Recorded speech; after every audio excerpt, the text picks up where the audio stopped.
And hello everyone. It has been a while since I posted last, but I have been busy with work and everything. This was one of the fans that I wanted for quite a long time. This one, as well as the Silent 6, I consider this to be one of the best fans that I've got.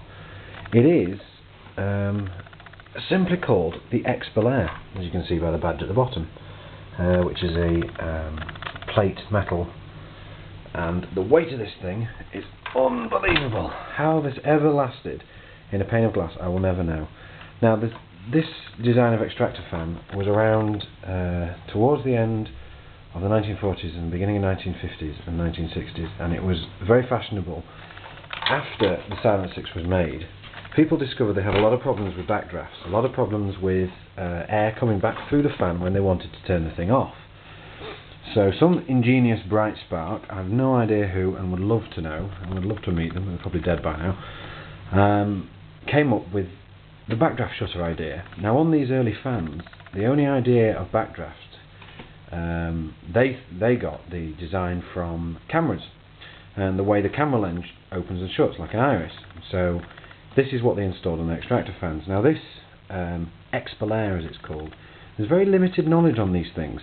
I've yet to find out from Xpelair myself what these, where these actually came from.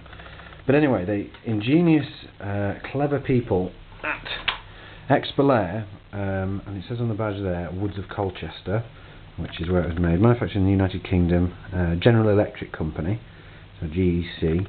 It probably doesn't zoom in that well on that camera. They came up with the idea for the backdraft shutter, and you'll see on this at the side, again, apologies for the crap light quality, it's getting dark, it is winter.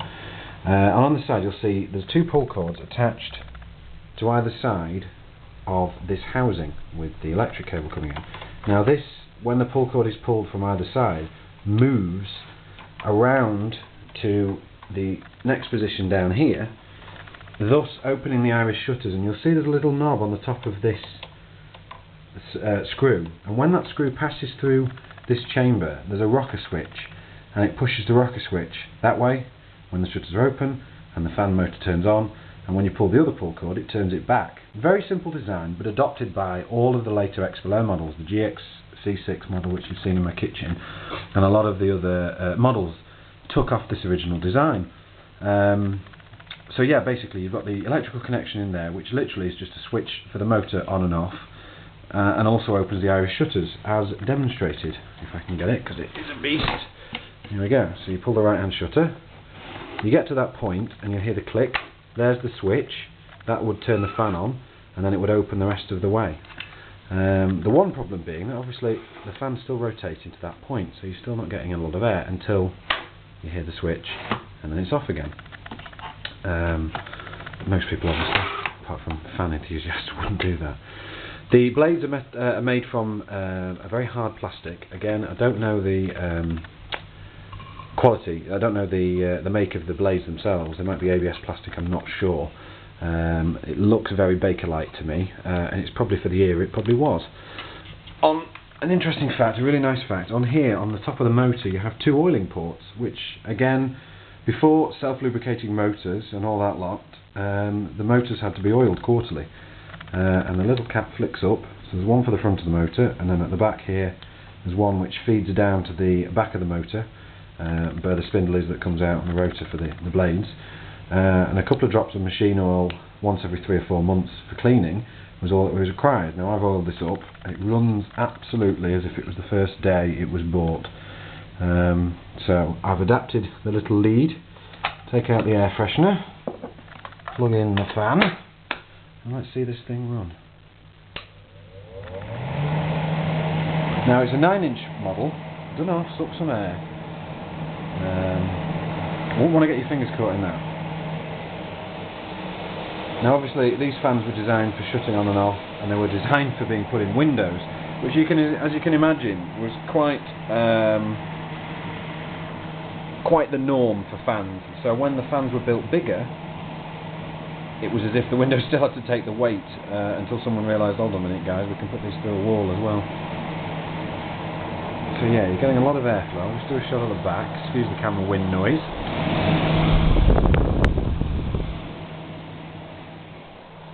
So a lot of these grills were seen. Let's shut this off.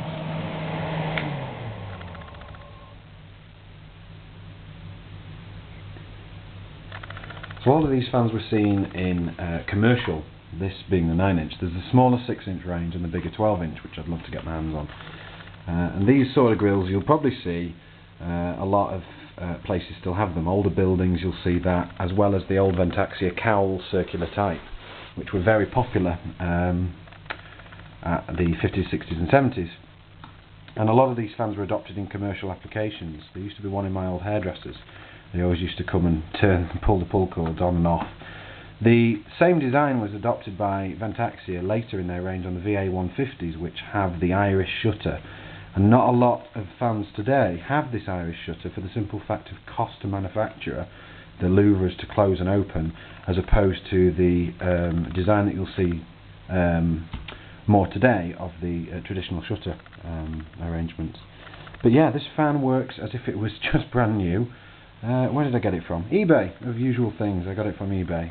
Some very nice chap gave it me on eBay, and there was a few bidders as well. That, interestingly enough, there's a lot more of you out there. I didn't realise how many people were into fans, and not many people into British fans, I'll give you that. A little bit of info: I've actually created a group on Facebook, and it's called the Fan-Attics. And if you look for that, I'm on there. Dan Creasy. I'm on there with a lot of other people, and hopefully we can get together and have a look at the different fan manufacturers that were around. And it's nice to know there's different people out there that appreciate the technology.